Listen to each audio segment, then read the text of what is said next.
Hai semua, selamat datang ke Smart Talk Sabah. Saya host anda Joanna Suhaili Rampas dan hari ini kita bukan bercakap pasal MA63 sahaja, tetapi kita ingin mengupas bagaimana kita boleh mereka ataupun membentuk masa depan Sabah di dalam Persekutuan Malaysia. Now, not what we're owed, but what we can build for the future of Sabah and as well as Malaysia.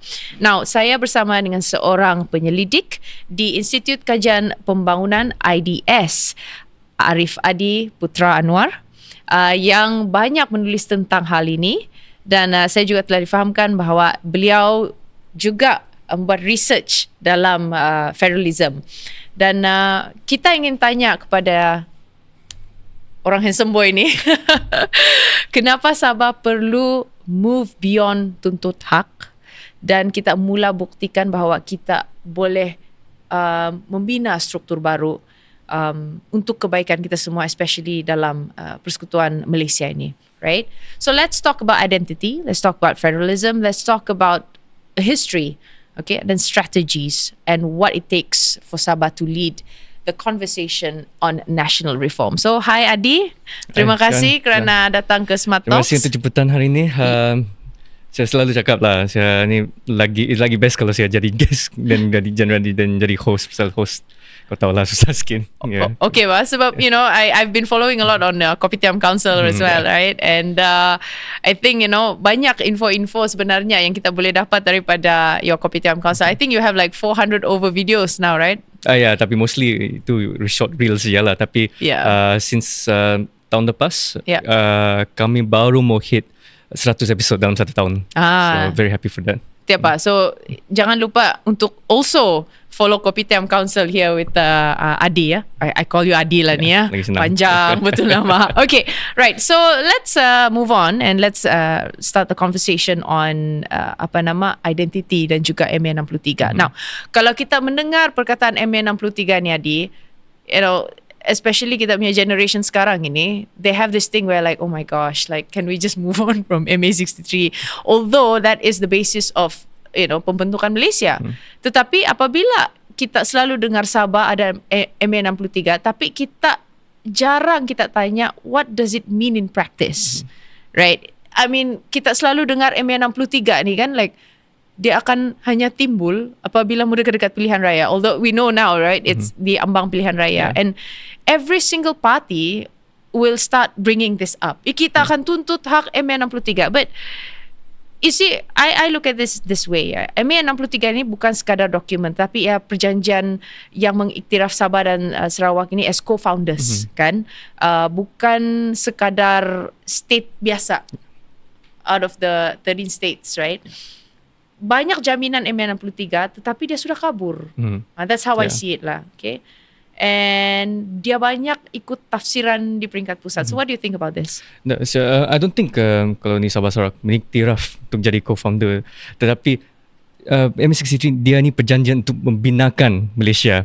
Pasal bila kita nampak buku sejarah, selalu kita nampak pasal 1957 independence untuk Melaya kan. Correct. Itu lebih penting apparently dalam buku teks sejarah berbanding dengan 1963 the formation Malaysia. Sure. So ini macam kau bilang kabus kan. This is how we forgot sejarah of how Malaysia was formed. Yeah. So sekarang naratif orang mungkin ada confusion sikit that Malaysia dibinakan masa 1957, tapi itu Melaya. Malaysia dibinakan di 1963. So that is the birth of the country, the birth of Malaysia. Yeah. That can happen pasal Sabah dan Sarawak, Melaya dan Singapura agreed untuk binakan di satu negara yang Persekutuan Malaysia. So without tu MA63 memang tidak Malaysia.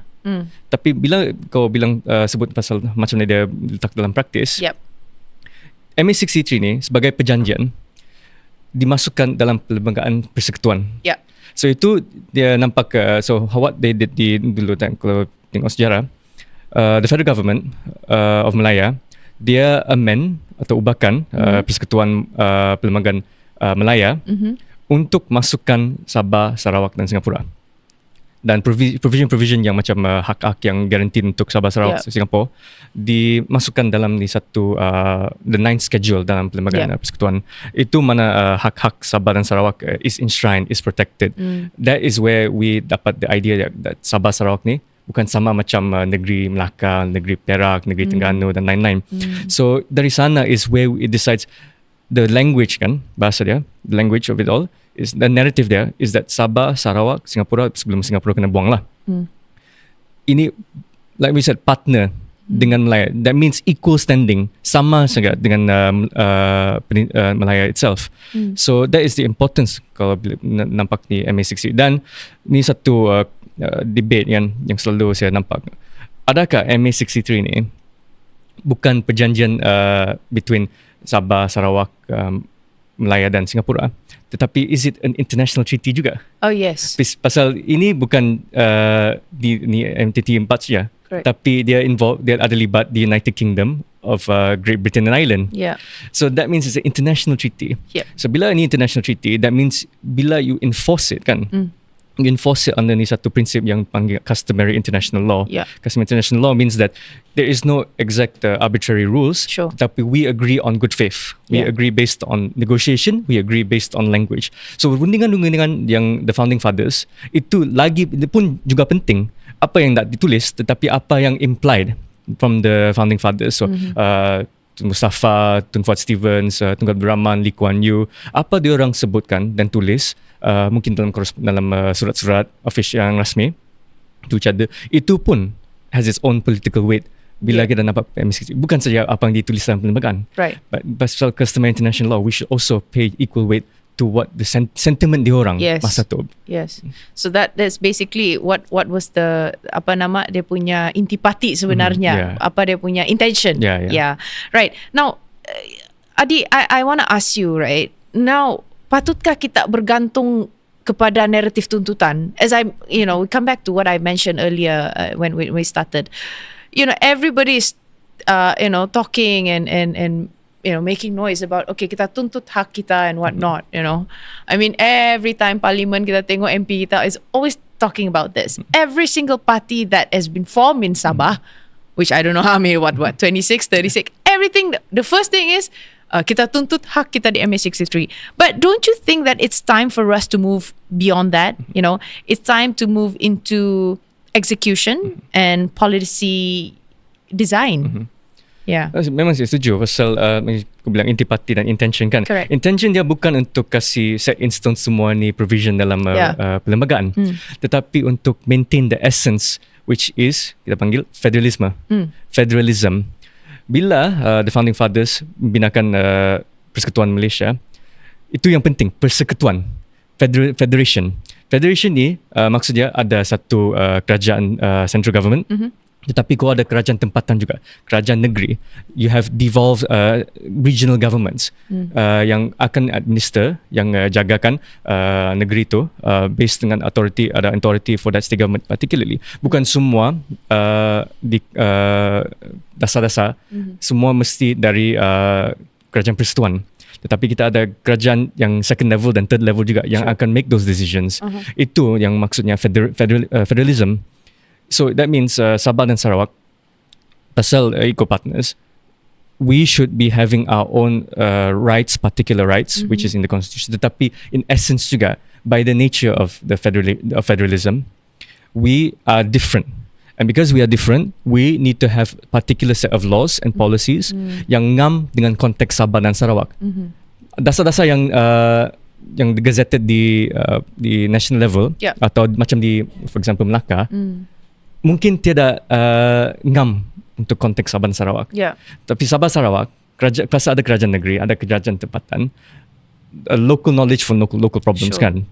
Pasal if you are closer to the ground, kau tahu sudah apa isu, kau tak payah tunggu sampai 3 bulan di kerajaan persekutuan untuk buat decision. Untuk sign lah. So that is the practice and essence bila call the federalism. The MA63 captures that essence. That means ini is a very negotiable punya position. Bukan semua dalam MA63 itu saja. I see. Okay. Pasal contohnya apa sebab one of its number one cash cows? of course is oil lah. Tetapi sekarang we are entering into service sector. Correct. Itu pelancongan. Okay. Tetapi pelancongan is mostly a federal punya concern. Memang ada kementerian pelancongan di Sabah. Tetapi yang centralized memang dari federal. Yes. Tetapi bila Malaysia dibinakan kan, adakah the founding fathers macam Tun Mustafa, Tun Fuad ada fikir pelancongan ni will become Malaysia's Sabah's biggest punya revenue source kan? They don't have a crystal ball to see mana boleh tahu kan. Exactly, tapi now betul? we know tourism memang penting untuk Sabah. Right. So shouldn't that mean Sabah should ada tarik balik ada control sikit pasal kita punya tourism kan, pelancongan, policy tentang pelancongan kan. So that is federalism in practice. It means that okay, bila ada state ada kepentingan untuk negeri kan, tapi persekutuan mungkin tak ngam atau tak seimbang, patutnya negeri should be involved pasal ini localized punya problem. Correct. Apa isu yang terhadap di Sabah bukan semestinya dihadap di persekutuan atau di Melaya. So that means dia boleh resolvekan, solusi boleh dibuatkan dan laksanakan at the state level. Tak payah semua kena kacau. Yeah, this is very interesting. Nanti kita akan bincang lebih lanjut tentang federalisme, how it can bring us to the next topic of whether kita di Malaysia ini mengamalkan sistem federalisme asymmetric, right? Yeah. I mean, obviously on paper it looks like that lah, kan? But then some argues that federalism is also symmetric, right? But before that, I was very interested apabila Adi cakap pasal kita di Sabah dan Sarawak ini different, right? So ini bila kita cakap tentang identity kita di wilayah kita ni kan, right? You see, I have this thing which saya nampak lah kan, kita punya rakan-rakan di Semenanjung, dia melihat Sabah dan Sarawak ini sebagai satu macam sama. Tapi Borneo saja kan. Borneo saja. Tetapi actually masing-masing ada identity dia sendiri. So contohnya Sarawak, identity dia, as we know, Sarawak first, they have that, right? Now, for Sabah pula, yes, we argue that we have our identity. Contohnya macam we have kita ini multi-ethnic, right? Tapi sebenarnya, I mean, from what you have researched and what you have written, saya melihat bahawa Adi juga melihat ataupun how you say this, melihat bahawa kita ini pun sebenarnya di Sabah tiada identity. What do you think? Is that are you? I mean, you can agree to disagree. We can agree to disagree. Saya boleh to an extent agree juga. Saya boleh setuju. Pasal Sarawak ni kan, kau bandingkan lah. Okay. The age between Sabah dan Sarawak kan. Sarawak sebagai satu entity kan, yang boleh dipanggilkan Sarawak, lebih dia punya umur panjangkan 150 tahun. Pasal dulu ada Brooke Dynasty kan, ada White Raja kan, yang kasih buatkan ni satu entity yang boleh dipanggilkan Sarawak. Sabah, sebelum Sabah itu it was the North Borneo Trading Company kan, dari penjajah British.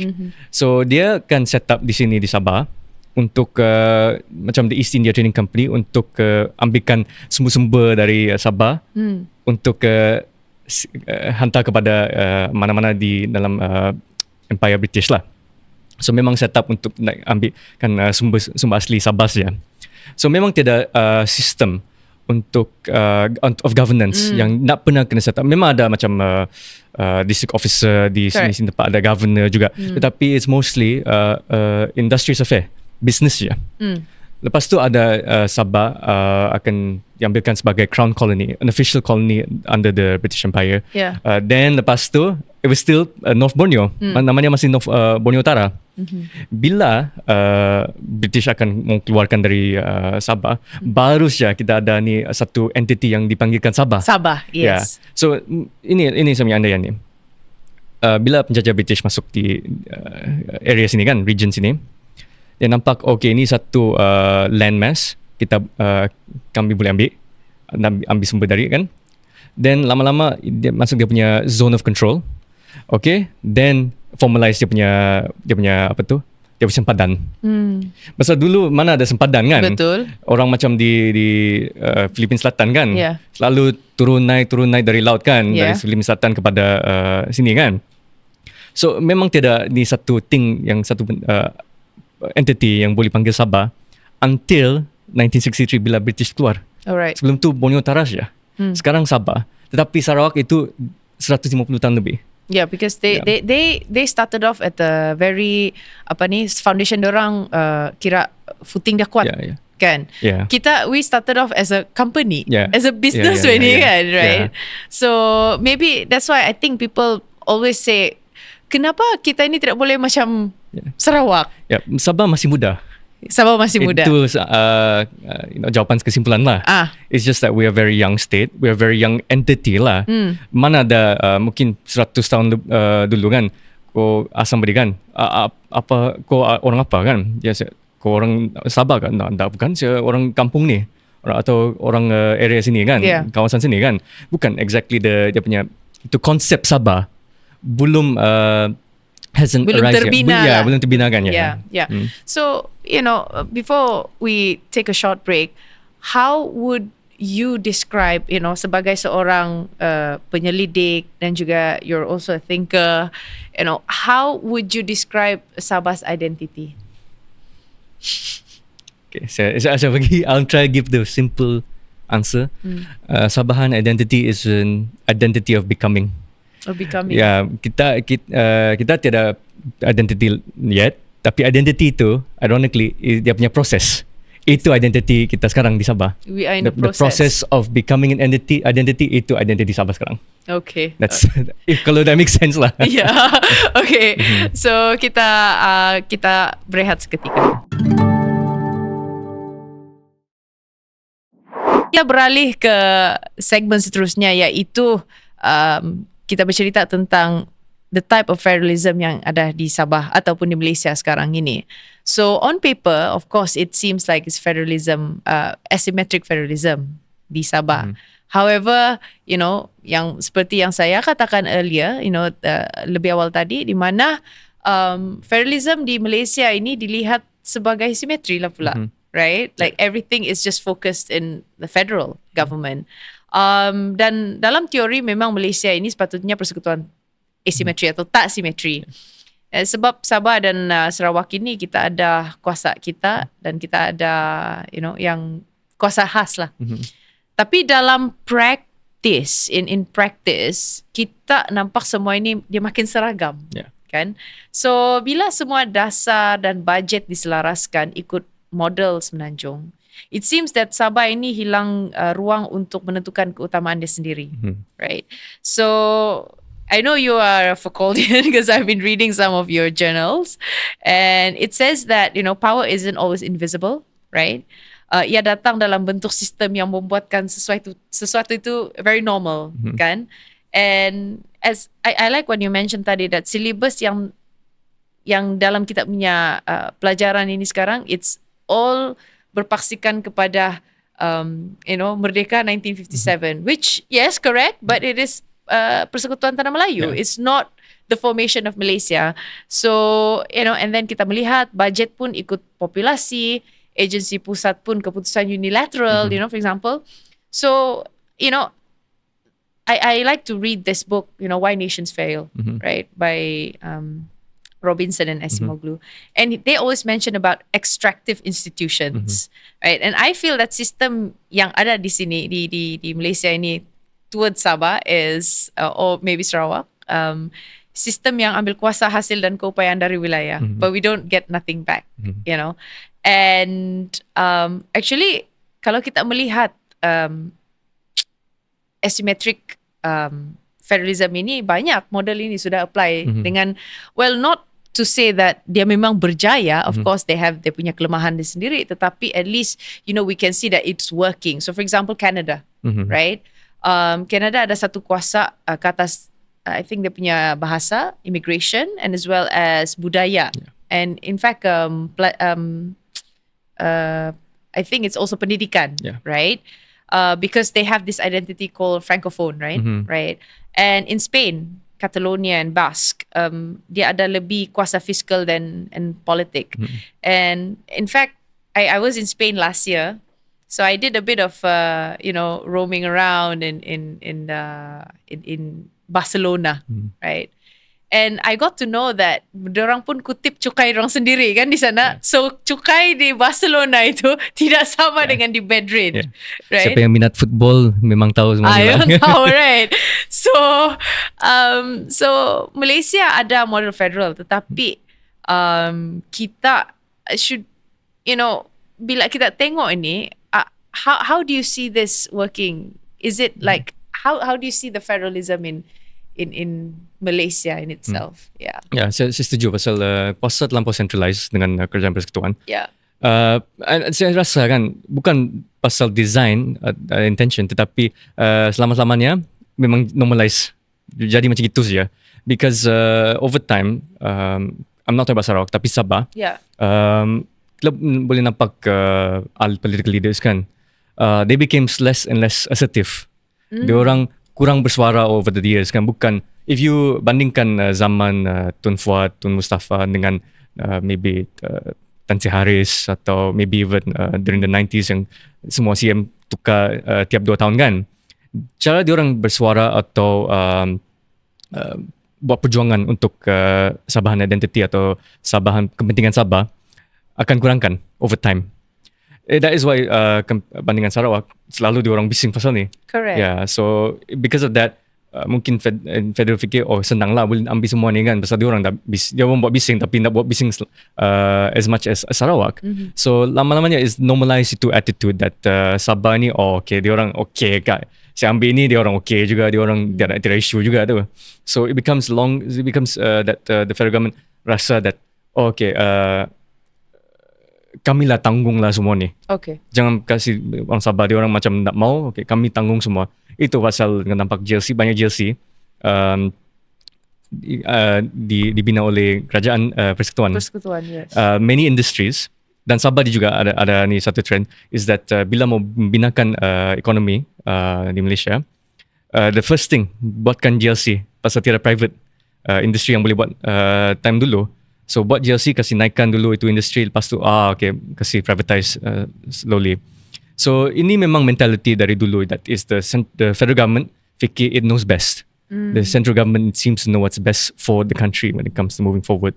But that only because they were never challenged. Yep. They were never debated adequately. Yep. They macam orang, I wouldn't say orang Sabah nak pandai, but I'm saying is that they were never challenged to the point where they rasa okay, kami mesti dengar apa suara dari saudara dari Sabah dan Sarawak kan. Only until now they taking Sarawak seriously. Correct. Pasal Sarawak kuat bising, they know how to argue, they know how to debate dalam rundingan di belakang pintu lah, atau di parlimen juga dia orang pandai. Sabah masih figuring that out. Now when we look at maybe let's say Canada kan, pasal Canada dia dijajakan bukan dari British saja, tetapi negara Perancis juga. Yeah, France. Quebec is a French-speaking province, and it's for still speak French. It's not exactly the same French as in France, tetapi because of that, dia orang ada identity line. Dia orang bukan sama as the rest of macam di Montreal atau Vancouver. Dia orang punya identity line. So in order to make sure that the nation stays happy and it stays cohesive, the central government di Canada mesti berikan kuasa kepada Quebec, kepada province Quebec, wilayah Quebec. Dan dengan itu, even though Canada ada Prime Minister Justin Trudeau, mau tukar. Sudah tukar, Sudah tukar, ya. Dia orang masih ada President di Quebec yang jagakan kepentingan orang Quebec sana. Dan dia orang pun ada ni satu argument ni pun ada source of tension juga. Okay. Between state dan federal punya power. Okay. Sekarang the federal government di Canada during masa Justin Trudeau wanted to take more control from the state. From the state. Tetapi you see that Quebecois kan, Quebec people, they have different punya identity, different punya thinking. So bila nampak ni federal government mau ambil semua ni kan, dia orang push back lah. Yeah. And when they do that pushback, they assert themselves. Macam Sarawak lah juga. So that is why the Canadian government, is really hard for them to nationalize more ni. They mau nationalize the oil pipelines kan. Tapi Quebec says that no, we shouldn't do that. The same dengan Spain. Dia punya context between the entirety of Spain. Now, there are pockets here in parts of Spain which is very different, completely different from each other.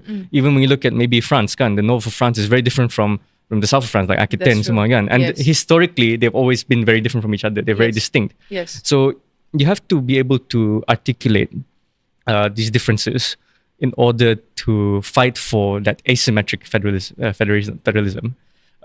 Just because it's memang kau punya kan, takkan orang mau bagi. You have to be able to articulate it. You have to fight for it at the same time. So bila nampak dari segi Sabah kan, we are in that period sekarang where Sabahan leaders, I give them credit lah, dia orang bising lah, at least ramai orang tahu sudah lah, and this is an issue. Tetapi the finer mechanics on the nuances of how that issue is resolved is still out in the air for us to experiment lah. We still have to experiment macam mana exactly want to arrange this asymmetric federation. Even dalam di Melaya pun dia orang ada sort of asymmetry yang pasal nak seimbang. Macam contohnya Johor, even though dalam masukan umbrella Melaya, dia orang boleh pursue to special economic zone dengan Singapura. Yes. And that is dia orang punya sendiri saja, dia orang punya particular dan national nak payah libatkan so much lah. Dan this is an issue bila when we try to systematize everything. Right. Semua boleh masukkan dalam satu payung very neatly. Tetapi that's not the case kan. Yeah. And itu boleh cut across dengan identity juga. Mungkin mungkin touch on this later. Tapi contohnya Bumiputra kan. Bumiputra, not just even let's say Bumiputra Sabah kan. Bumiputra Melayu kan.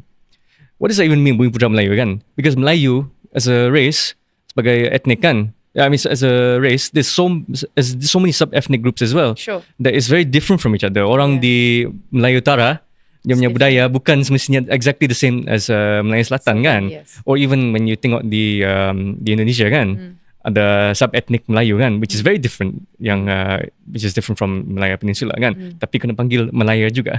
So, trying to neatly tie them up into satu payung kan, it makes things worse, I feel. Dan inilah pasal ada orang dari PAS yang bilang, saya mau libatkan dengan kepentingan orang Melayu Muslim di Singapura.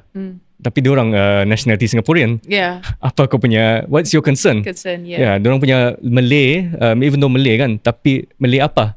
Kau Melayu Kelantan Terengganu kan? A different set of cultural values compared to Malays in the south. Yeah, yeah. This is very interesting. How, it's not only, the issue is not only in Sabah and Sarawak, but it's also, we can see it also in West Malaysia. Now, I like it when you say that, a lot of our leaders now in Sabah are more assertive, kan? I think, we can learn something from Sarawak. How I see this is that, kalau di Sarawak ini, diorang ni lebih pragmatic.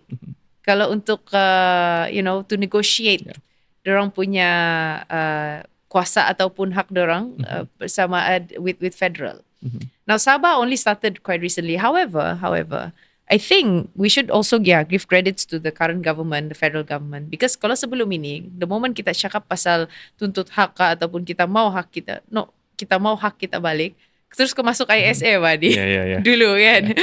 So tapi sekarang ini it's a lot different. I think part of the reason is because that, kita punya keadaan politik ini sekarang pun, people always say that Sabah and Sarawak punya parliamentary seats ini akan membentuk federal government. So I think there's also that part of it.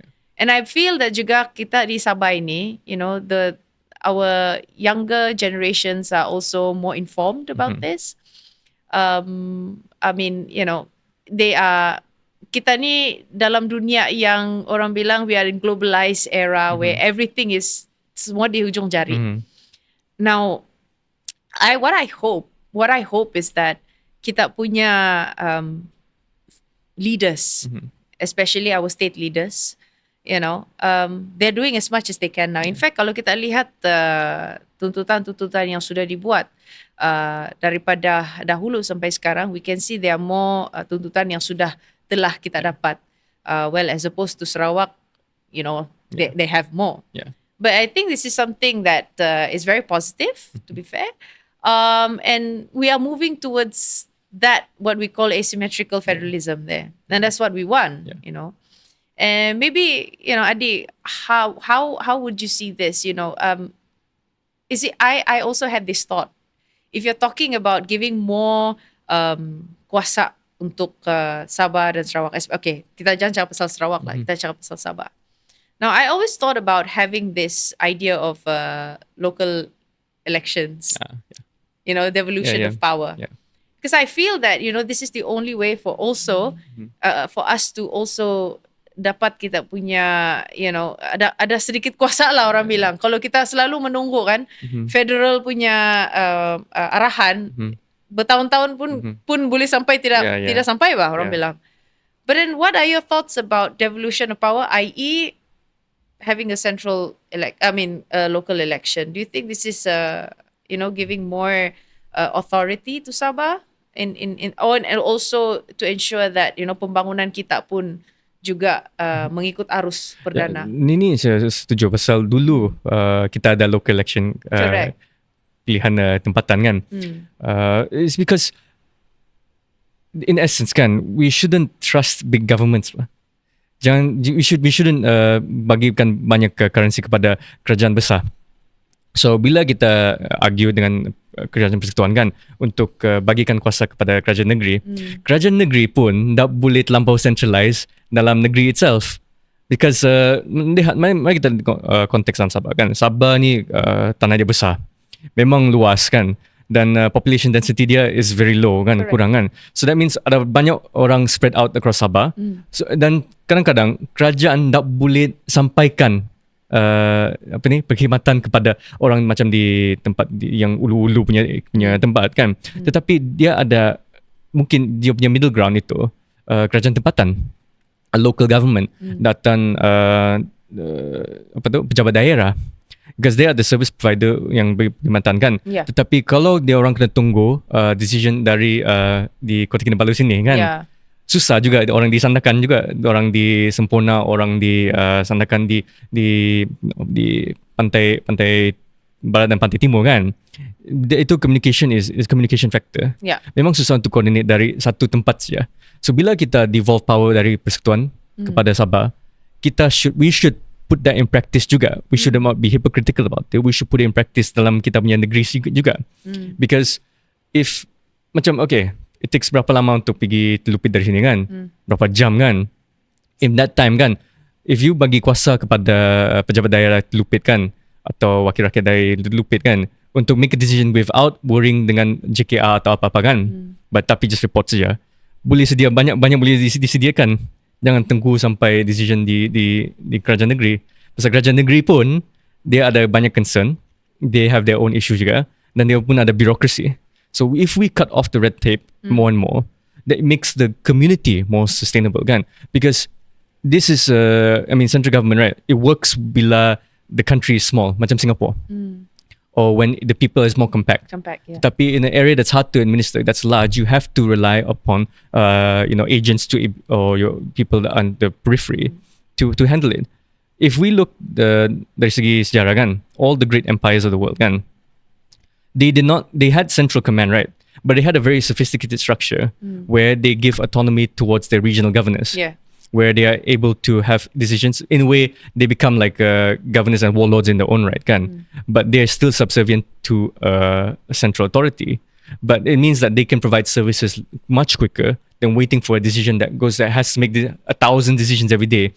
Berapa efforts macam berapa surat ketua menteri kena sign tiap hari kan? Banyak. Tapi if you cut it down, bagi orang lain kuasa untuk sign saja, then that should make things easier. And this democratizes our state. It teaches people with local election that even dalam dari taraf tempatan, your voice still matters. Tak payah tunggu macam tiap 4 tahun kan. But also it means that you can elect councillor kau punya pejabat daerah, kau punya own mayor as well. Macam di Kota Kinabalu sini kan, mana orang, not many people know who the mayor is unless they see the news atau they officiate event kan. Tetapi that should be something that is decided by the people di Kota Kinabalu kan. You see the system di US kan, they orang elect their own mayors, and the mayor is accountable not just kepada kerajaan tetapi rakyat juga. So that is why I believe that local election should be written. Dulu we had it, tapi masa darurat dia orang tarik. But that is, in the case you can make the argument, that is a state right juga. So if we bring it back, memang susah untuk implement, tetapi I think it's still the right thing to do. It's doable. I like it when you say it's a state right as well. So this is something that I think something that we have to work on in our generation. Alright, so kita berehat seketika dan kembali selepas ini. kita kembali lagi. Adi, tadi kita bercerita tentang the execution. It's time for us to have a new narrative. Execution and policy design. Okay, dan saya ingin bawa Adi kepada isu berkaitan dengan ekonomi. Kita melihat di Sabah ini di mana kita terlalu dependent dengan federal government, alright? But then I think it's time for us to go beyond dependency. Sebab sebenarnya dari luar orang tengok Sabah ini satu wilayah yang kaya. Ada minyak, ada kelapa sawit, kita ada pelabuhan, tapi kenapa Sabah masih tercatat dalam negeri miskin? Now, saya melihat kan kita punya policy ini di Malaysia. Dari zaman NEP sehinggalah ke Belanjawan Madani, fokus dia banyak kepada lebih kepada jurang pendapatan. That's how I see it, right? Individu, contohnya B40, M40 dan bukan jurang wilayah. The focus is not wilayah untuk merapatkan jurang wilayah itu. Padahal jurang wilayah ini lebih besar dan lebih how should I say, lebih very critical pada jangka masa yang panjang, because now we can see that the Sabah and Sarawakians there's that disparity, there's that animosity, I would say, towards it's us against them, you see, and it's very critical, and it's quite, orang bilang bahaya for jangka masa panjang. Dan tapi walau bagaimanapun, I think untuk kita fokus kepada jurang pendapatan individu itu, of course, that's part of social justice juga, right? Tapi kalau kita betul-betul mau bangunkan Sabah ni, Adi, I feel like kita kena flip the narrative, right? Bukan Sabah sebagai satu region yang lemah dan perlu dibantu, tetapi dia boleh menjadi satu wilayah yang boleh kita lihat makmal untuk orang bilang the real reformation lah, kan, apa yang selalu dikatakan oleh government sekarang ni, reformasi and whatnot, and I think if you really want to talk about reformasi, and this is another way of looking at reformasi, so that's why I said it's saddening to see that the federal government often frames Sabah as a region that needs help, right? Tapi do you think that framing has actually delayed the capacity building here in Sabah? And what would have happened if we flip the logic, right? And that Sabah, Sabah not as dependent, but again, as testing ground for local economic reform.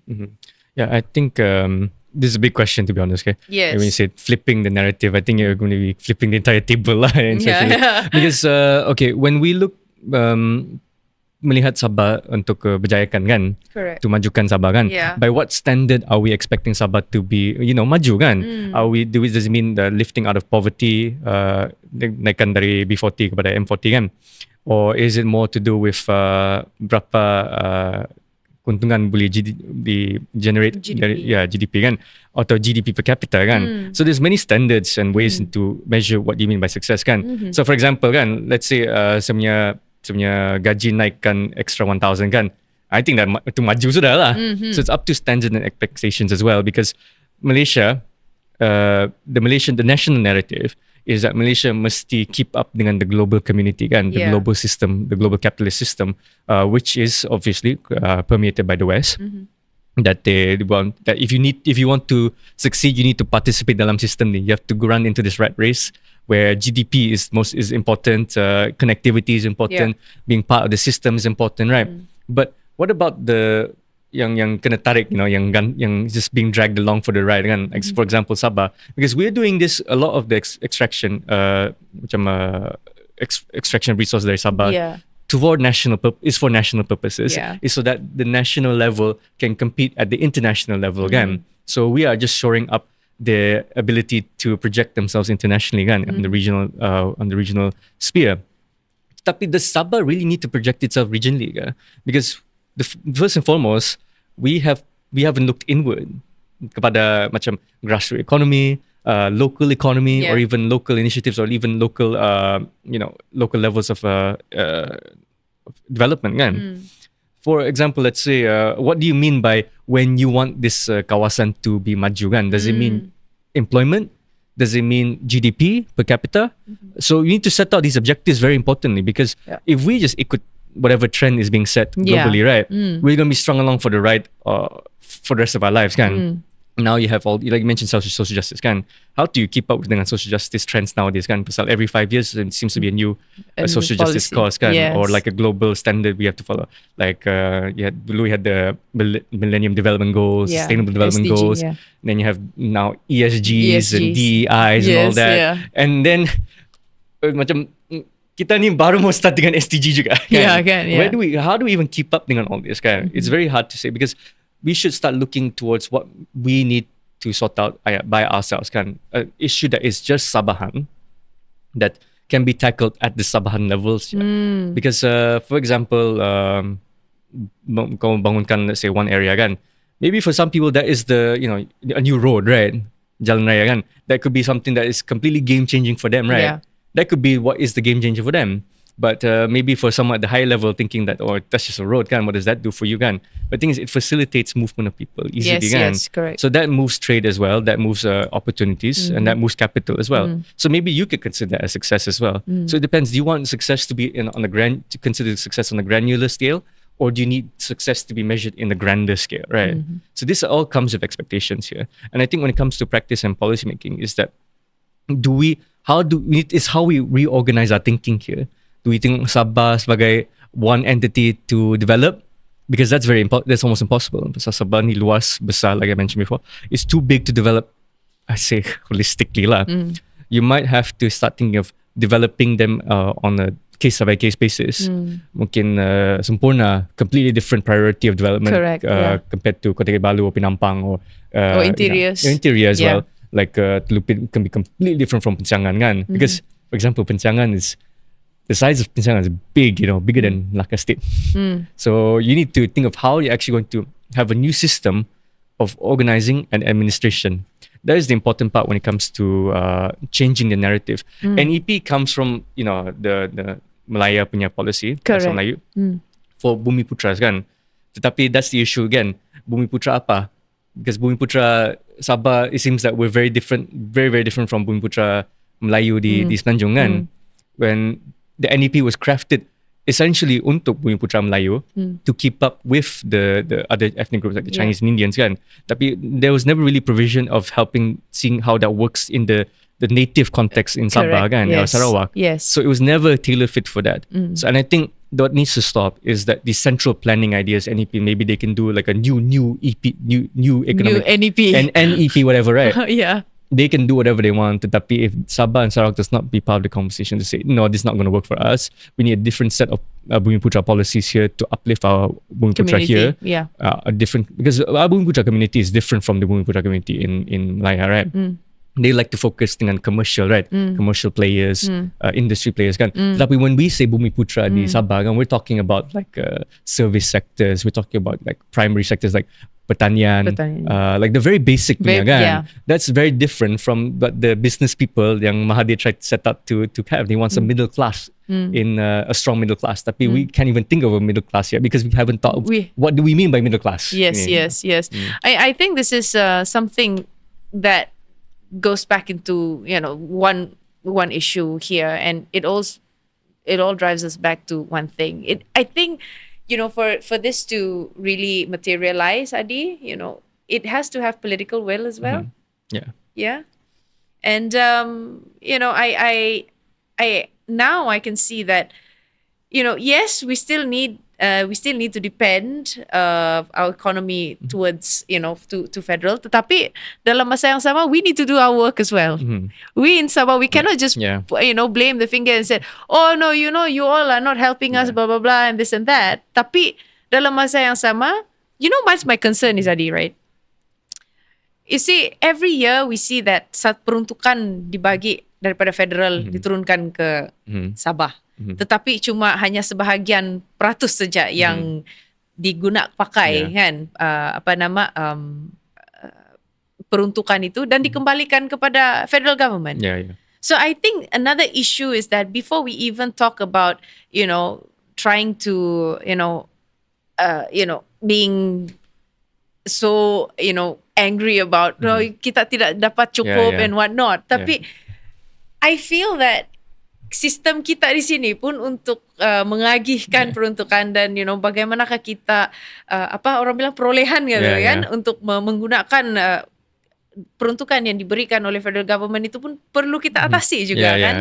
That's how I see it. Walaupun banyak diambilkan oleh federal government kan. Yes. Tetapi apa kita sendiri, kita sebagai orang Sabah buat untuk naikkan taraf sendiri kan. Exactly. Mungkin kau boleh buat argument that banyak peluang kan. Tetapi macam kau bilang lah, ada smartphone semua, ada internet kan, kau boleh belajar apa-apa kan. Kau tak payah pergi sekolah sudah, kau semua boleh belajar dalam phone dengan iPad semua kan. Kau boleh naikkan taraf sendiri sudah through that. Whoever is available lah, pasal saya tahu di seluruh Sabah kan tak semua ada privilege untuk guna internet. Tetapi the ones that do kan, apa dia orang buat sekarang? What are we doing us? Even me myself kan, saya kena soalkan, what am I doing to raise the bar even higher to prove that Sabah has to step up and handle our own things by ourselves juga lah. I think this is something that it's for us to look beyond and I feel, Adi, it's time for us to also in our generation to see how we can change this whole idea of how macam mana kita menaikkan kita punya taraf kita di Sabah itu sendiri. And I think it all starts from home. Yeah. Exactly. Right. So, after we talk about all of this, right, how do you see Sabah's future in federalism in Malaysia? Okay. Because most of the conversations on MA63 is held by political leaders kan. Correct. And I assume in the future, younger leaders will take up that kind of language. Pasal that kind of language selalu boleh menang pengundi. Betul. Because it's a strong rallying cry kan. Kita mesti berjuang untuk hak Sabah kan. Berapa tahun sudah kita di bawah dijajah kan. Sudah dari penjajah British, sekarang dijajah oleh Melaya kan.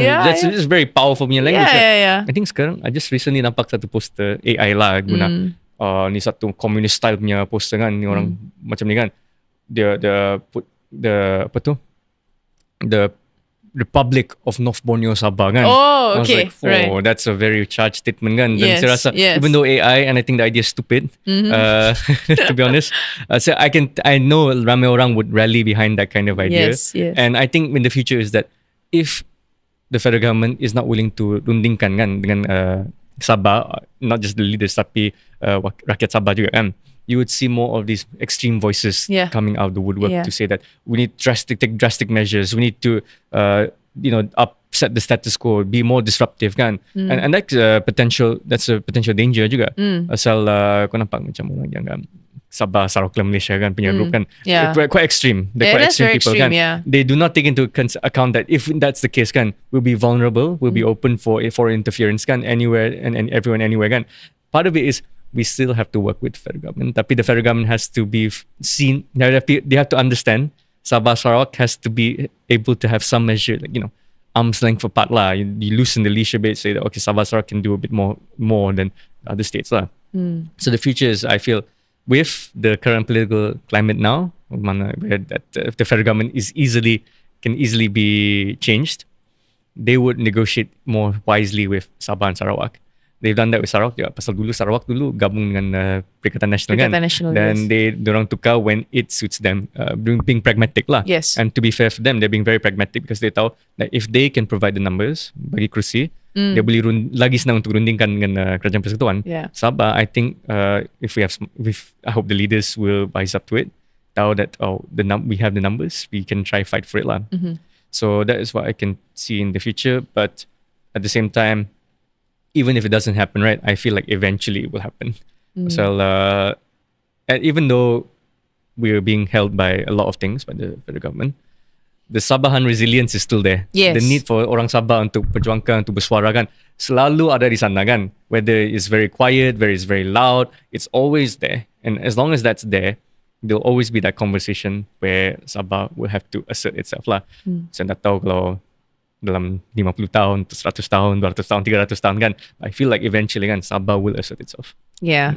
So, terima kasih Adi kerana bersama kami dan kepada para pendengar Smart Talk Sabah. Remember, the future isn't something we wait for, but it is something that we design. Dan jangan lupa untuk ikuti kami di Facebook, Instagram, TikTok, YouTube, Spotify dan juga Apple Podcasts. Smart Talk Sabah, Sabah Cakap, Malaysia Dengar dan juga Adi. If you suka apa saya cerita pasal hari ini, dan boleh cari saya dan saya punya co-host Hafizul di Kopitiam Council. Kalau kau boleh cari di YouTube, Spotify dan Apple Podcast juga. Tetapi kalau kau suka Reels dan short form content, boleh cari kami di TikTok dan Instagram juga. Kopitiam Council.